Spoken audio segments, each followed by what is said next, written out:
नाज़रीन गिरामी अस्सलामु अलैकुम वरहमतुल्लाहि वबरकातुह।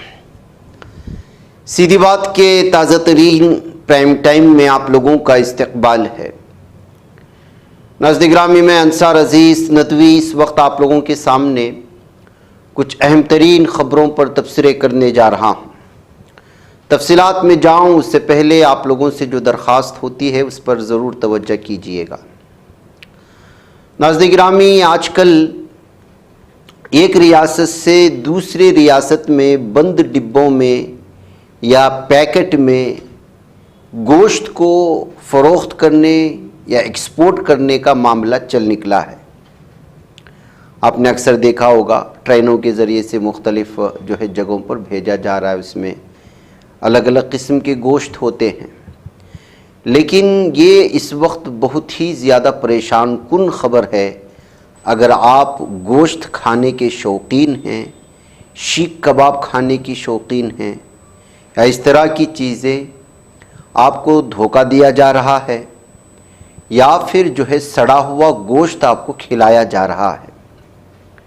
मैं इसलिए कह रहा हूँ कि श्रीनगर यानी कि जम्मू कश्मीर से ख़बर आ रही है, जहाँ पर ज़कूरा इंडस्ट्रियल इस्टेट में गुज़िश्ता हफ्ते एक छापामार कार्रवाई की गई थी, जिसमें महकमे फूड सेफ्टी ने एक निजी फर्म से, एक प्राइवेट फर्म से 1200 क्विंटल सड़ा हुआ गोश्त जब्त किया है। जनूबी कश्मीर के पुलवामा से भी 400 किलोग्राम सड़ा हुआ गोश्त जब्त किया गया। ईटीवी ने भी इसकी रिपोर्ट की थी। इसके अलावा श्रीनगर के मुज़ाफ़ाती इलाके यानी उससे लगे हुए इलाके, देही इलाके कहें आप लोग, लसजन, नौगाम, पामपुरा, गांदरबल का जो ज़िला है, वहाँ भी कई क्विंटल सड़े हुए गोश्त, कबाब और गश्ताबे वग़ैरह बरामद हुए हैं, जिसके बाद यहाँ आसपास के लोगों के लिए बड़ी तशवीश का मामला है कि आखिरकार ये गोश्त आ कहाँ से रहा है, इसको किस तरह से जो है महफूज रखने की कोशिशें हो रही हैं और किस तरह ये बाज़ारों में फ़रोख्त हो रहा है। वादी कश्मीर में इस कदर बड़े पैमाने पर छापामार कार्रवाई के बाद मिलने वाले सड़े हुए गोश्त के बाद महकमे फूड सेफ्टी की नींद भी हराम हुई।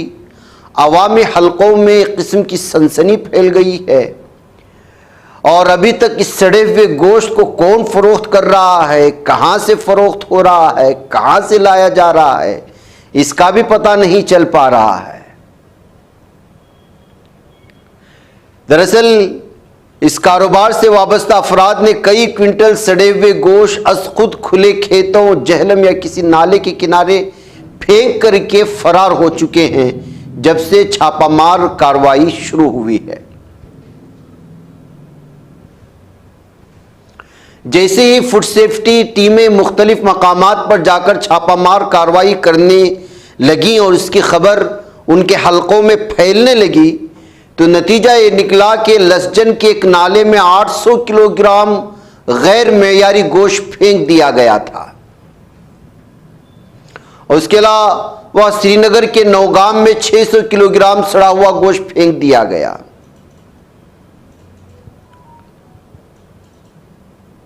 गुज़िश्ता 5-6 रोज से होने वाले इस छापामार कार्रवाई में या कार्रवाई के दौरान श्रीनगर के सफ़ा कदल, पामपुरा से सड़े हुए गोश्त से बने 2500 कबाब जब्त किए गए, जिसको बनाने के लिए मसनूई रंग, फेक रंग का इस्तेमाल किया गया इल्ज़ाम लगा है। 150 किलो के गश्ताबे जब्त किए गए। तो ऐसे में पके हुए गोश्त के नमूनों को उठा करके अगर जांच शुरू कर दिया जाए तो सोचा जाए कि किस तरह इस वक्त लोगों को जो है सड़े हुए गोश्त खिलाने की कोशिशें हो रही हैं, कबाब की शक्ल में, शीख कबाब की शक्ल में और मुख्तलिफ फूड के शक्ल में या डिशेस के शक्ल में। बगैर किसी जांच के बड़े पैमाने पर लोगों को गोश्त का कारोबार करने की इजाज़त दिए जाने पर वादी कश्मीर में इस वक्त बहुत ज़्यादा तशवीश पाई जा रही है।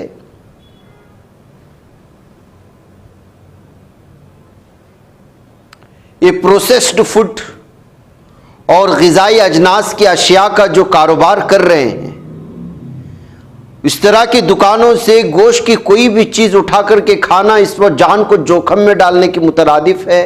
ऐसी बातें इस वक्त लोगों में और हलकों में पाई जा रही हैं। गले सड़े हुए गोश्त को इस्तेमाल में लाने पर अवाम तो शदीद गमो गुस्सा पाया जा रहा है, लेकिन जाहिर सी बात है कि ये बात दीगर रियासतों में भी धीरे धीरे फैलती जा रही है, जिसकी वजह से जो फ्रोज़न चिकन, मुंजमद चिकन, मटन, मछली, इस तरह की चीज़ें जो बहुत दूर दूर तक फासले में होती हैं, अगर आप ऑनलाइन उनको मंगवाते हैं, ये भी सेहत के लिए ख़तरनाक है। अगर आप ब्रायलर मुर्गी को सिर्फ 2 घंटे के लिए एक थैले में रखें तो वो सड़ने लग जाते हैं। अब तसव्वुर करो कि वो सैकड़ों किलोमीटर सफ़र करे तो उसकी हालत क्या होगी। इसी तरह गोश्त का मामला है, किसी एक रियासत में कटता है, फिर उसको बांध दिया जाता है पैकेट में या इस तरह की चीज़ों में ताकि वो महफूज रहे, लेकिन हकीकत यह है कि वो उसकी गर्मी को वैसे भी महसूस कर लिया जाता है। फिर उसको फ्रोज़न वाले बड़े बड़े कंटेनर्स में कहें या फिर जो गुड्स जो ट्रेन होती है उनमें रख कर के दूसरी रियासतों में भेजा जा रहा है। वो ट्रेन कभी 2 दिन में पहुंच रही है, कभी 3 दिन में पहुंच रही है, कभी 1 दिन का फासला होता है, लेकिन जाहिर सी बात है कि जो है बीच में मुख्तलिफ किस्म की जो है रुकावटें आने की वजह से इस सूरत हाल होती है। अब वो यहाँ अपनी जगह पहुँचता है तो वहाँ भी कई कई दिन तक फ्रोज़न कर दिया जाता है, रख दिया जाता है, फिर उसको मार्केट में लाया जाता है, कुछ ताज़ा गोश्त के साथ उस गोश्त को मिला दिया जाता है। अब उसके साथ चिपके हुए आइस को निकालने के लिए ही कई घंटे दरकार होते हैं। ऐसे में मतलब ये है कि आपको 5-5, 6-6 दिन का पुराना गोश्त फ्रोज़न करके खिलाया जा रहा है। दरअसल वो ताज़ा नहीं, सड़ा हुआ गोश्त है जो फ्रीज करने की वजह से उसकी सड़ान का एहसास नहीं हो रहा है। कश्मीर में इस तरह के बड़े पैमाने पर मिलने वाले सड़े हुए गोश्त के बाद अब जो है लगातार इस पर एतराज़ात बढ़ते जा रहे हैं कि वाकई में क्या इस तरह के ख़रीदो फ़रोख्त करने वाले लोगों पर एतबार किया जा सकता है ये, या फिर काबिल इस्तेमाल है। क्या महकमे फूड एंड सेफ्टी को इस जानिब नहीं तवज्जो देना चाहिए। इस तरह के मामलात के साथ इन सारी चीज़ों को शेयर करने की कोशिशें हो रही हैं, लेकिन मैं इन खबर के सामने आने के बाद आप तमाम लोगों को सिर्फ चौकन्ना कर सकता हूँ, ख़बरदार कर सकता हूँ कि सूरत हाल इस वक्त इस तरह के मामलात में बिगड़ती जा रही है।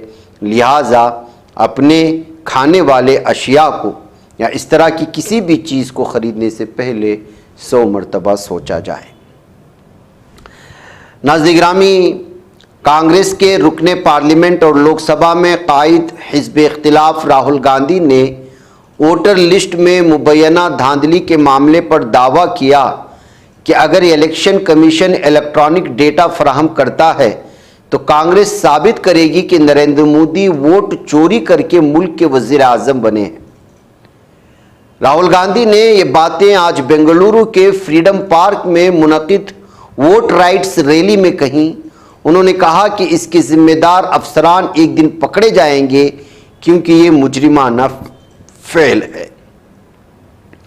नाज़रीन गिरामी, कल दिल्ली में वोट चोरी को लेकर के हंगामा मचाने के बाद और हक़ाइक़ को पूरी भारत के आवाम के सामने पेश करने के बाद कांग्रेस का हाईकमान वफ्द आज बेंगलुरु पहुंचा है। बेंगलुरु पहुंचने के बाद रैलियां हुई, एहतिजाजात हुए इसी दरमियान में उन्होंने इस बात को लेकर के अलग अलग तरह के दावे किए। जब इस दावों के दरमियान एक हकीकत खुलकर के सामने आई और वो है इंडिया टुडे का फैक्ट चेक। यानी इंडिया टुडे ने कल जो वोट चोरी के सिलसिले में राहुल गांधी ने दावा किया था उसका पीछा करते हुए इसकी हकाइक जानने के लिए, सच जानने के लिए आगे बढ़ा, तो इंडिया टुडे को राहुल गांधी का दावा सच साबित हुआ। यानी उन्होंने जो बात कही वो वाकई में सच साबित हुई, जिसको लेकर के भी जो है इस वक्त बहुत सारी बातें सामने आ रही हैं।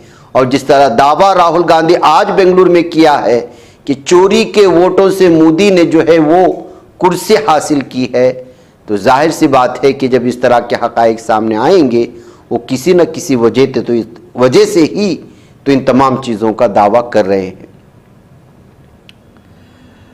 दरअसल लोकसभा में हिज़्ब इख्तिलाफ के कायद राहुल गांधी ने आज 7 अगस्त को एक इंतहाई अहम प्रेस कॉन्फ्रेंस में इलेक्शन कमीशन ऑफ इंडिया के सामने कुछ सख्त सवालात रख दिए।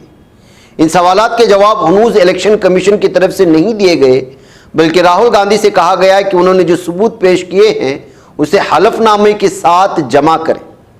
हलफनामे के साथ जमा करने का मतलब यह है कि आपने जो दावा किया है वो अगर सही साबित नहीं हुआ तो फिर आपके खिलाफ कानूनी कार्रवाई की जा सकती है, होगी, इसको भी मानना पड़ेगा। इसको कहते हैं हलफनामा। मैं एक ऐसी ही आपको समझाने के लिए बात रख दी। यानी जब कभी भी आपको किसी बात का दावा करे, किसी पर आपको इश्कालात होते हैं, किसी कंपनी पर इश्कालात होते हैं, आपको गवर्नमेंट के किसी भी महकमे पर किसी भी तरह के अगर आपको इश्कालात होते हैं, तो आपको हलफनामे के साथ मुताल्लिका महकमे में उन इश्कालात को पेश करना पड़ता है और इश्कालात के साथ अपने दलाइल और अपने शवाहिद भी पेश करने पड़ते हैं। अगर वो दुरुस्त साबित नहीं हुए तो फिर अपने लिए सज़ा भी मुकर्रर करना पड़ता है या फिर कानूनी कार्रवाई करने के लिए जो है मुताल्लिका महकमे को इजाज़त देनी पड़ती है उस हलफनामे में।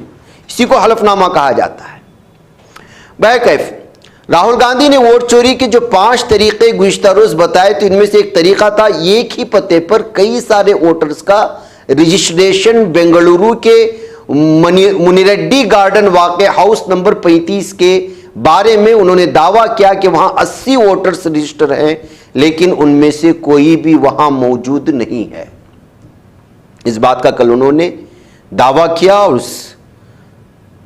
और वोटर लिस्ट में किस किस के नाम हैं, क्या एड्रेस है, घर का नंबर क्या है, हाउस नंबर 35 का भी उन्होंने जिक्र किया।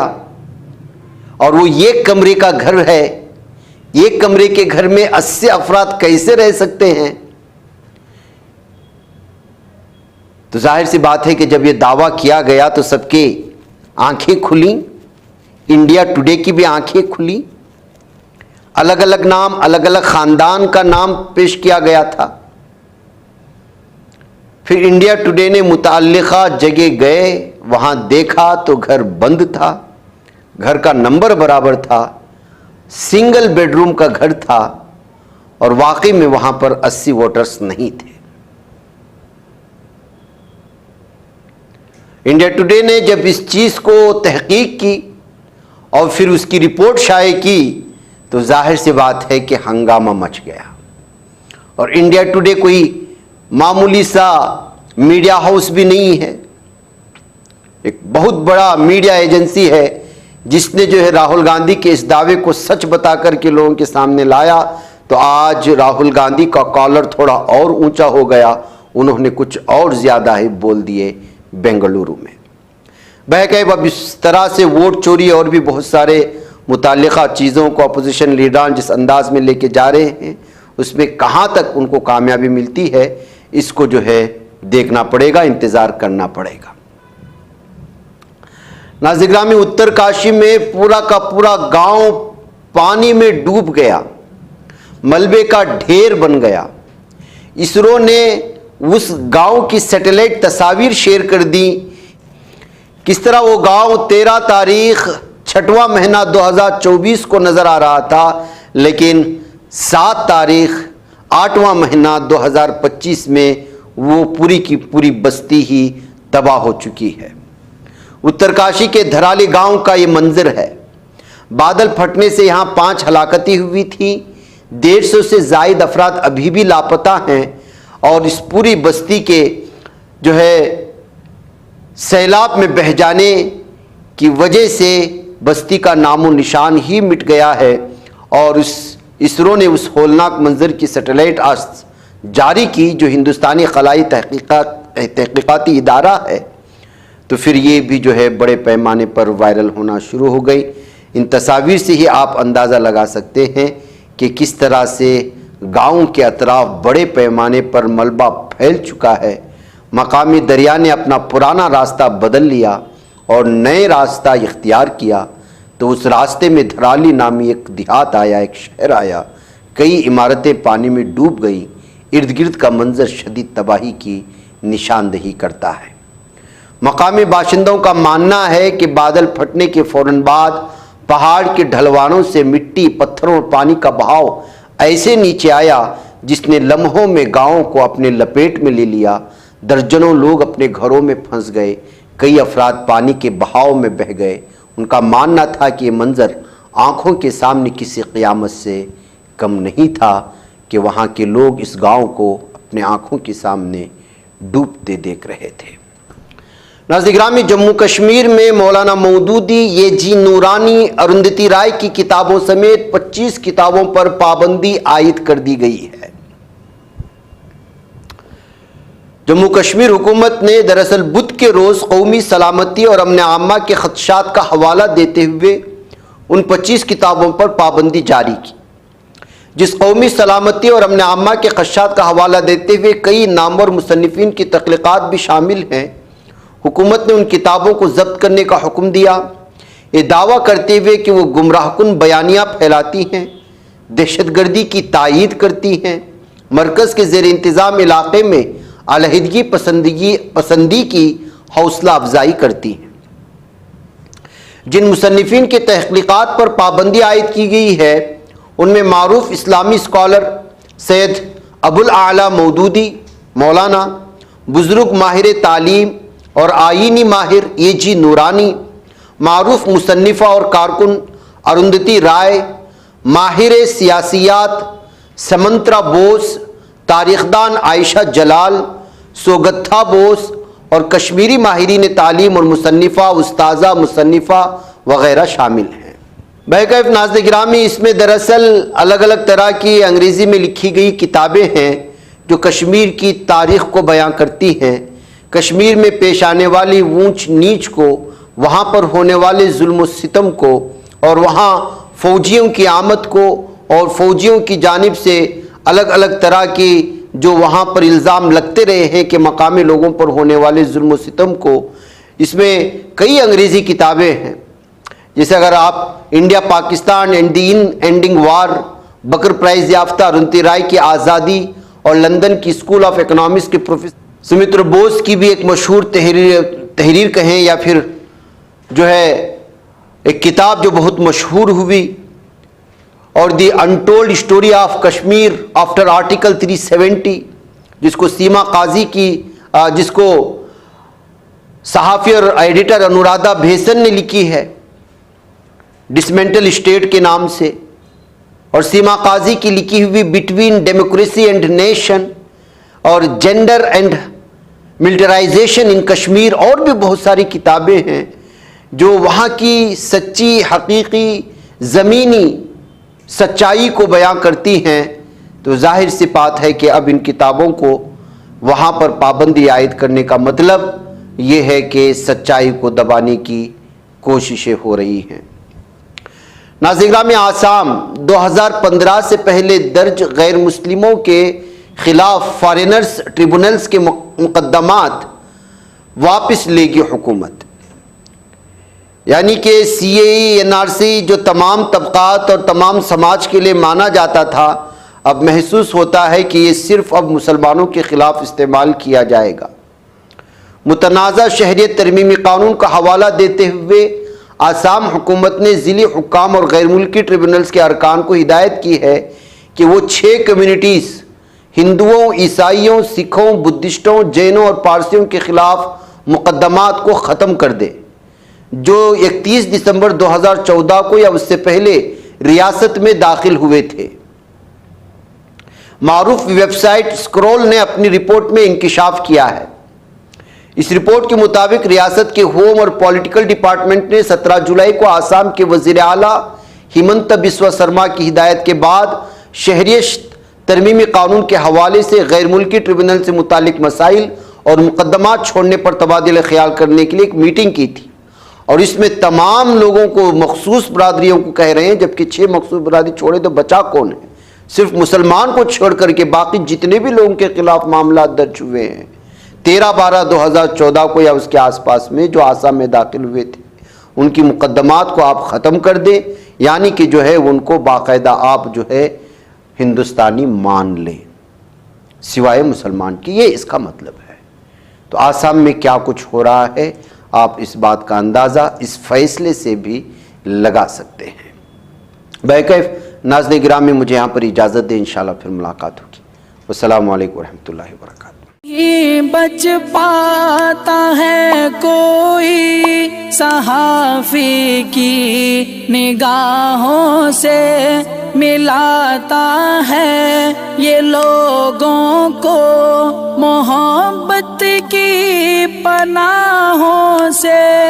करम और दर्द मंदी का है एक संसार, सीधी बात। अज़ीमत जुर्अतो हिम्मत का है इज़हार, सीधी बात। अज़ीमत जुर्अतो हिम्मत का है इज़हार, सीधी बात। ये चैनल हक निगर बनकर कुचल देता है फितनों को।